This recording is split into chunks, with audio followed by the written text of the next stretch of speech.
حالات بدلنے کا وعدہ انشاءاللہ پاکستان کو اگلے 10 سالوں میں ہم ایشین ٹائیگر بنا سکتے ہیں. غریبوں کی حالت بہتر کرنے کا عزم رشوت اور کرپشن کا خاتمہ میرٹ پر ہوگا ہر کام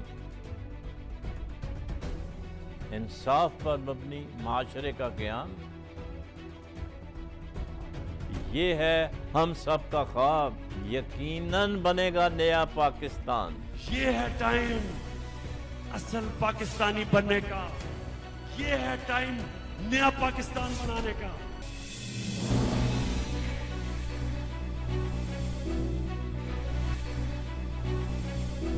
ویلکم بیک.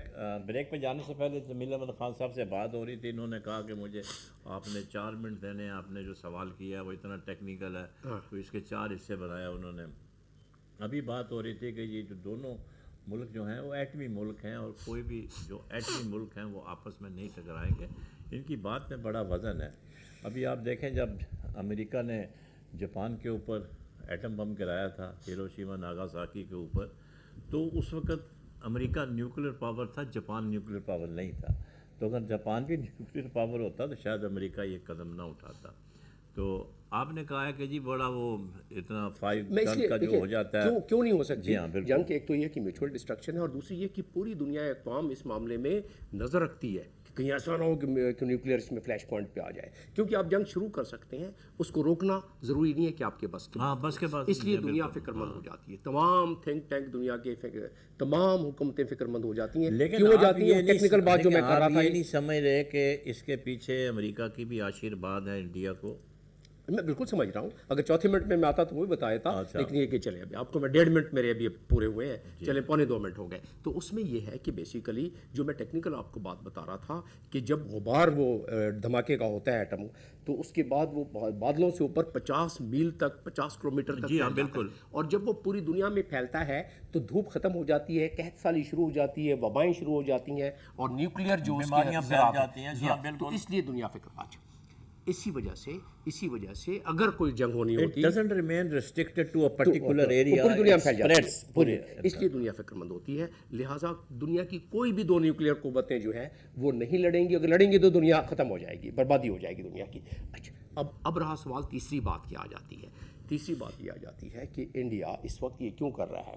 انڈیا اس وقت یہ اس لیے کر رہا ہے کہ کشمیر میں جو ظلم و تعدی جبر و ستم ہو رہا ہے، کشمیر میں ہو رہی ہے، اس جو جبر و ستم سے توجہ ہٹانے کے لیے یاد رہے کہ یہ جبر و ستم اور جو وہاں فوج کشی ہو رہی ہے یہ انٹرنیشنل وار کرائم کے زمرے میں امیر صاحب یہ جو آپ نے ذکر کیا ہے کشمیر میں جو فوج کشی ہو رہی ہے، یہ آرمی چیف کے بیان سے اس کا کوئی تعلق نہیں ہے. بہت بڑا تعلق ہے. دیکھیں میں آپ کو عرض کروں کہ یہ کام جو ہے پچھلے 2 سال سے وہاں جاری ہے اور آن ڈیلی بیسس جاری ہے. اور اس کی بڑا خوبصورت جواب ہے. پوری دنیا اس کو دیکھ رہی ہے کہ کیا ہو رہا ہے. بڑا اس کا اور ٹیکنیکل پوری دنیا میں کوئی آواز اٹھانے کے لیے نہیں ہے کشمیریوں کے لیے. ان کو یہی شکایت ہے کہ کوئی آدمی اٹھانے کے لیے آواز نہیں ہے. نہ ورلڈ پاور ہے، نہ سپر پاورز ہیں، نہ بڑے ملک ہیں، نہ OIC ہے. کسی نے آواز نہیں اٹھائی. وہ غریب روزانہ شہید ہو رہے ہیں. جن کی وہ شیرگ ہے وہی آواز اتنی اٹھاتے ہیں تو دنیا کو کیا پڑی ہے. اچھا اس پہ آتے ہیں، پھر یہ اگلا سوال ہو جائے گا. میرا کہنے کا مقصد یہ ہے کہ میں نے آپ سے اس لیے بڑے ہی مؤدبانہ طریقے سے اختلاف کیا ہے کہ یہ بڑا اس کا خوبصورت جواب ہے. وہ یہ جواب ہے کہ اس میں بالکل فرق پڑتا ہے، کیونکہ اس وقت دنیا میں جو جون میں ایک رپورٹ شائع ہوئی ہے، وہ دنیا میں پہلی مرتبہ شائع ہوئی ہے جون میں رپورٹ، اور وہ ہے انٹرنیشنل ہیومن رائٹ کی رپورٹ. ہیومن رائٹ میں انہوں نے الزام پورے کا پورا لگایا ہے اس پہ انڈیا پر، اور اس کا مطلب یہ ہوا کہ اس کو بھی انہوں نے ہیومن رائٹ کاؤنسل میں بھیج دیا، اور ہیومن رائٹ کاؤنسل سے سیکورٹی کاؤنسل میں جا سکتا ہے. تو اس کا مطلب یہ ہے کہ اگر سیکورٹی کاؤنسل میں چلا گیا تو اس کے بعد انٹرنیشنل کرمنل کورٹ میں جائے گا تو وار کرائم کے ٹرائل شروع ہو جائیں گے. انڈیا کبھی نہیں چاہے گا. انڈیا ہر وہ ٹرائل ہوتا رہے گا. ہاں 15 سال ٹرائل جتنے سال بھی ہوتا رہے. جی ہاں. تو انڈیا کبھی نہیں چاہے گا کہ اس نوبت پر بات پہنچے. اس لیے انڈیا آپ پر الزام لگاتا رہے گا. اب آپ دیکھیں آج ٹرمپ ابھی تقریر کرنے والا ہے. ٹرمپ تقریر کرے گا، اس میں وہ ایران کے پیچھے پڑ جائے گا، شاید ہمارا بھی اشارہ کر دے.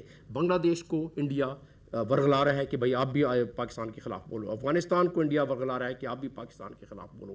وہ تو وہ تو بول رہے ہیں، پہلے بول رہے ہیں، کوئی نئی بات تھوڑی ہے. جنرل اسمبلی میں تقریر کی بات کر رہا ہوں. اچھا جنرل اسمبلی کی جنرل بات کر رہے اسمبلی ہیں. میں اگر اس تقریر کو ہوگی، وہ اپنی طرف سے پوری کوشش کر رہے ہیں کہ توجہ ہٹائیں کشمیر کی طرف سے، اور ہمارے لیڈرشپ نے بالکل صحیح فیصلہ کیا تو ہے. انہوں نے کالے چشمے پہنے ہوئے ہیں تمام جو ممالک کے سربراہ ہیں، ان کو پتہ نہیں ہے کیا ہو رہا ہے، روزانہ ٹی وی ایسا نہیں ہی ہوتا ہے، دیکھتے. بتانا پڑتا ہے. انڈیا بتاتا ہے، ہمارے بتانے میں کمائیگی رہی ہے، ہمارے بتانے میں کمزوری رہی ہے. ہمارے مشنز، میں خود سفیر رہا ہوں 3 ملکوں کا، اور اس میں نے دیکھا ہے کہ بہت کم ایسے انسٹرکشنز آتے ہیں حکومت کی طرف سے. آپ اپنی ہمت پہ جو کر لیں نہ بھی آئیں تو آپ خود بھی تو انیشیٹ کر سکتے ہیں. لیکن حکومت پالیسیز ان پہ کو چلتی آپ ہے نے نا، صرف ہم جی تو ہاں. کرتے رہے جی ہیں. ہاں، لیکن یہ ہے کہ اس میں بہت آپ ایک مربوط پالیسی کے تحت چلتے ہیں. اس مربوط پالیسی سے حکومت، اب یہ حکومت اس نے دینا شروع کیا ہے. لہٰذا میں سمجھتا ہوں کہ آگے جا کے ہے یقین مجھ کو شب غم کی سحر ہوگی ضرور، اور ہم جاگیں گے اس وقت کے سحر ہونے تک. بہت خوب، بہت خوب جناب، بڑا اچھا آپ نے اس کو کنیکٹ کیا ہے. آپ نے دیکھا ہوگا کہ انڈیا نے، کیونکہ ہمارا ازلی دشمن ہے وہ، ستلج، چناب اور راوی کا پانی چھوڑ دیں. اب پنجاب میں آپ دیکھیں اونچے درجے کا، نیچے درجے کا فلڈ شروع ہو گیا ہے. یعنی کہ سارا کنٹرول جو ہے اس کے پاس ہے، اور کوئی پوچھنے والا ہے اس کو. یہ ایک ایسی چیز ہے کہ تباہی بربادی ہماری کر رہا ہے. جس میں بہت سارے قوانین آ جاتے ہیں. ایک میڈریٹ میں ایک کسی 1911 میں ایک ایکارڈ ہوا تھا، پھر 1933 میں ایک لیونسکی ایکارڈ ہوا تھا. ان ساروں میں یہ دیا ہوا ہے کہ جو لوور ریپیرین ہیں، جو ڈاؤن اس میں اسٹریم میں ہیں لوگ، ان کو نقصان نہیں پہنچنا چاہیے اپ اسٹریم کے لوگوں سے. He doesn't care about it.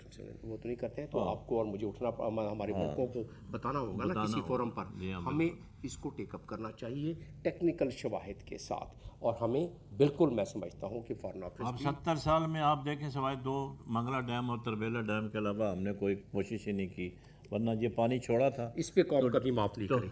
تو یہ پانی جو چھوڑا ہے یہ جمع ہو سکتا ہے اس ڈیم کے انڈیا اندر. نے کوئی 5000 سے زیادہ ڈیم بنا جی ہاں دیے، بالکل. اور ہمارے پاس 17 ڈیم سے بھی کم کچھ بھی موجود نہیں، ہے. کچھ بھی نہیں. یہ اس پہ قوم وہ نہ ہونے کے برابر ہے، وہ نہ ہونے کے برابر ہے. کبھی ایسا نہیں ہوگا. تو پاکستان کو اس حوالے سے کیا کرنا چاہیے؟ ان کو انٹرنیشنل فورم پہ رپورٹ نہیں کرنی چاہیے؟ بالکل. یہ پانی چھوڑ رہے ہیں ہمارے پاس، میں نے جیسا کہ آپ کو بتایا، اٹس اگینسٹ ایگریمنٹس. میں نے بتایا کہ دنیا کے جو ملٹی لیٹرل ریکارڈز، ٹریڈیشنل اور نان ٹریڈیشنلز ہیں، کسٹمری اور نان کسٹمریز ہیں، اس کے تحت ہمیں ان چیزوں کو اٹھانا چاہیے کہ انہوں نے جان کے چھوڑا ہے پانی. اس وقت سیٹلائٹ ہے، سیٹلائٹ سے ہم اس کے لے سکتے ہیں کہ وہ اگر چاہتے تو اس کو ریگولیٹ کر لیتے. انہوں نے جان کے چھوڑا ہے تاکہ پاکستان کو گزند پہنچائے.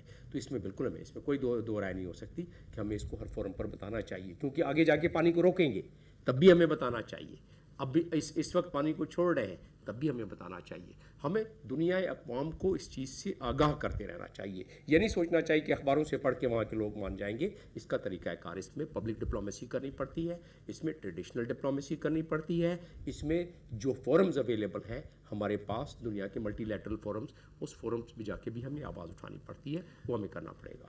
آپ نے دیکھا ہوگا کہ عمران خان صاحب نے اناؤنس کیا تھا کہ 1 کروڑ جابز دیں گے اور 50 لاکھ گھر بنائیں گے. سوال بھولے نہیں آپ اپنا. ہاں میں کیسے بھول سکتا ہوں. اچھا، کل ہی جو بھارت کے وزیر اعظم ہیں، اپنا الیکشن ہے اگلے سال، جیسے میں نے آپ سے کہا، انہوں نے ہیلتھ انشورنس اسکیم شروع کی ہے جو 50 کروڑ عوام کے لیے وہ میڈیکل ہوگا. تو یہ جو کام کرنے کے ہیں، یہ جو غریبوں کے لیے، دیکھیں ہسپتالوں میں دوائیاں بڑی مہنگی ہیں، ڈاکٹروں کی فیسیں اتنی بہت زیادہ ہیں. تو عمران خان صاحب کو چاہیے کہ وہ بھی پاکستان کے اندر نیشنل ہیلتھ جو ہے اس کو انٹروڈیوس کریں تاکہ غریب آدمی بھی علاج کروا سکے. تو جابز کہاں سے دینی ہے، خوش آئین اور گھر کہاں سے بنیں گے؟ پیسہ آپ نے خود ہی کہا ہے، فگریں آپ نے دی ہیں لمبی لمبی، 98 بلین ڈالر کا لون ہے، اتنے کا وہ ہے، ٹریڈ ڈیفیسٹ ہے 38 بلین ڈالر کا. تو پیسہ کہاں سے آئے گا؟ نوٹ چھاپ کے دیں گے، IMF کے پاس جائیں گے، تو یہ کہاں سے نوکریاں آئیں گی؟ نوکریاں تو جب آئیں گی جب آپ انڈسٹری گرو کریں گے. اور آپ نے جو صنعت کار ہیں ان کا تو ناطقہ بند کر دیا ہے. کاسٹ آف پروڈکشن جو ہے وہ بہت زیادہ بڑھ گئی ہے، تو وہ تو مطلب ہاتھ چھوڑ کے بیٹھے ہوئے ہیں. تو کس طرح سے یہ معاملات چلیں گے؟ ہاں بس یہ جو 30 دن ہے نا، اس 30 دن کو جو 90 دن تک اگر ہم انتظار کر لیں تو آپ کو اس کی سمت پوری صحیح نظر آنا شروع ہو جائے گی. تو اب آپ اس کا جواب سن لیں. یہ جو صحت کی بات ہے، اپنے انڈیا کے مثال دی، NWFP میں عمران خان نے آلریڈی ہیلتھ کارڈ کا سلسلہ 5 لاکھ تک کی، وہاں ہر قسم کا علاج وہ اس انشورنس کارڈ، اور حکومت اس انشورنس کارڈ کی پریمیم دیتی ہے. ٹھیک ہے، تو وہ یہ تو ہو چکا ہے. اور عمران خان نے کہا ہے کہ جہاں جہاں عمران خان کی حکومت ہے وہ ہر جگہ انہوں نے یہ کرنا ہے. پنجاب میں بھی کام شروع ہو گیا ہے، اور اس کے علاوہ بلوچستان میں بھی یہ کام شروع تقریباً ہو چکا ہے. سندھ میں سندھ کی حکومت نے کچھ کیا ہے، لیکن یہ ہے کہ انہیں اور بہت زیادہ کرنا پڑے گا اس معاملے میں. یہ تو رہا اس کے بارے میں بات. باقی گھروں کے بارے میں بات ہے. 10 لاکھ گھروں کے لیے ایک آلریڈی بجٹ ایلوکیٹ ہو چکا ہے. سیپریٹ بجٹ انہوں نے کر دیا ہے کہ 10 لاکھ گھر ہم بنانا شروع کریں. جب گھر بنیں گے، اسمال اینڈ میڈیم انڈسٹریز لگنا شروع ہوں گی، تو جابس کے مواقع کھلیں گے.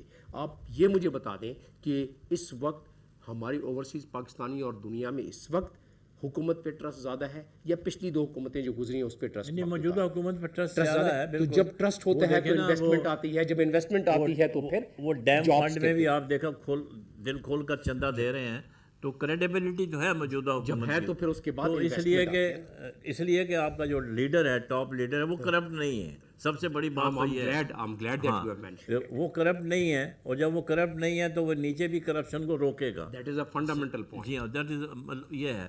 تو لیکن یہ ہے کہ پھر بھی کام بہت ضروری ہے، اور پیسہ ہمارے پاس نہیں ہے.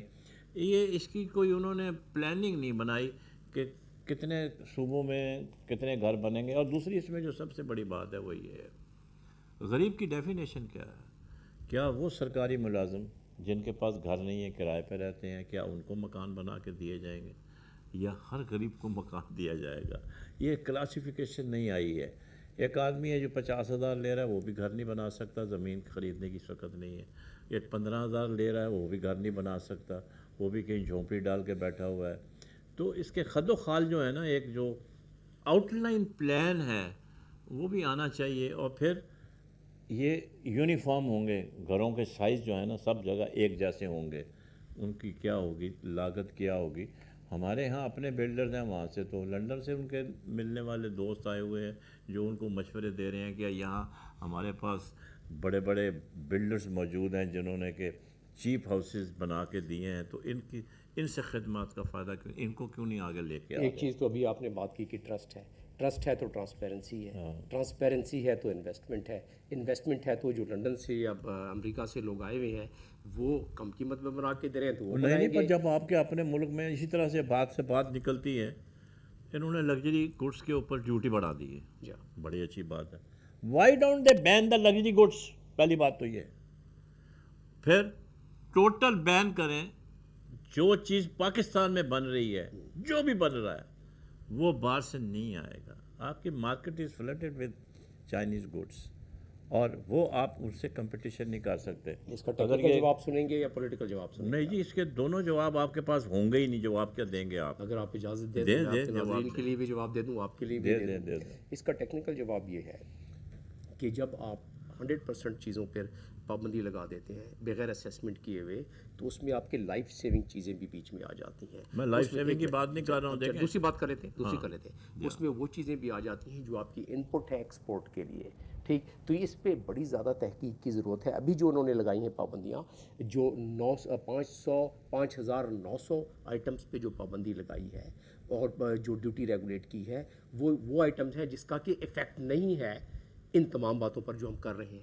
اب آگے جس طرح تحقیق میں وہ چیزیں آتی جائیں گی in consultation with chamber and all, تو وہ یہ اس میں کوئی دو رائے نہیں ہے کہ اس میں بتدریج اس کو ختم ہونا چاہیے، بین ہونا چاہیے بالکل امپورٹڈ چیزیں. لیکن آپ اپنے ملک میں چیزوں کو، اب اگر چائنا سے کوئی لوگوں کو یہ چائے کی پیالی اگر مل جاتی ہے 20 روپے میں یا 100 روپے میں، اور یہاں 200 روپے میں ملے گی، تو لوگوں کے پاس حیثیت ہی نہیں ہے. لہٰذا اپنے انڈسٹریز کو بھی اس قابل بنائیں کہ وہ ایک کمپیٹیٹیو ریٹ پہ لوگوں کو ہر طبقے تو وہ تو اس وقت کریں گے کمپٹیٹیو جب کاسٹ آف پروڈکشن آپ نے بات کر لی, اس میں کوئی رائے دو نہیں ہے. اس وقت ہمارے ملک میں کاسٹ آف پروڈکشن بنگلہ دیش سے, انڈیا سے, ساروں سے سب سے زیادہ ہے. یہی ایک ستم ظریفی ہے, نہ صرف کاسٹ آف پروڈکشن. لیکن آپ کے لیے میں اور چیز بتاتا چلوں جو آپ کے ناظرین کو بھی, ہمارے پاس 24 ادارے ہیں.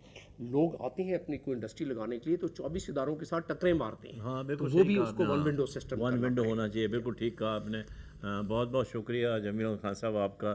آپ نے بڑی مطلب سیر حاصل جو ہے وہ تبصرہ کیا اور اپنا ویو پوائنٹ دیا ہے, اور فیڈ بیک دیکھیں گے کیا آتی ہے.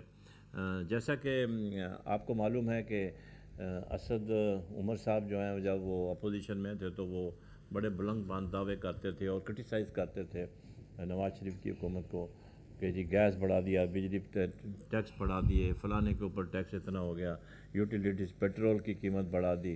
لیکن اب انہوں نے بھی آ کر وہی کام کیا جو انہوں نے کیا تھا. لیکن جمیل احمد صاحب کا کہنا ہے کہ کٹی خالی ہے تو کہیں سے تو پیسہ لینا ہے, اس کو چلانا ہے. میرا یہ سوال تھا ان سے کہ اس کا بوجھ جو ہے وہ غریب آدمی پہ زیادہ پڑتا ہے.